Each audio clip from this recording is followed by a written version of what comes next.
Oh, what am I doing? I'm trying to measure the width of a hair with a ruler.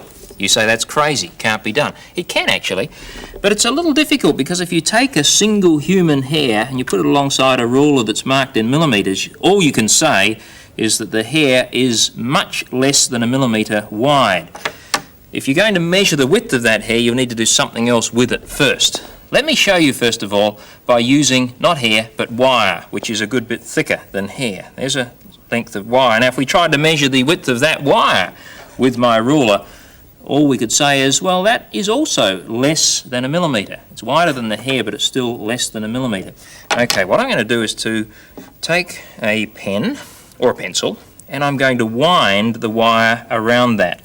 1, 2, 3, 4, 5, 6, 7, 8, 9, 10 turns. Then I'm going to push the turns next to each other until they're very close together. And now I have some wire and I can measure the thickness of those 10 strands of wire. Let's have a look at this. If I put it next to the ruler, we find that the 10 strands of wire are about, if we push them close together, about 4 millimetres. So we can say, so far as wire goes, this wire, 10 strands are 4 millimetres wide. How do we work out the width of one strand? Of course we divide by 10. 4 divided by 10, or 0.4 of a millimetre, is the width of one strand of wire. Now let's get back to the human hair. What will we do with that? Well, 10 strands won't be wide enough to measure. What I'd suggest is that you need about 100 strands of human hair.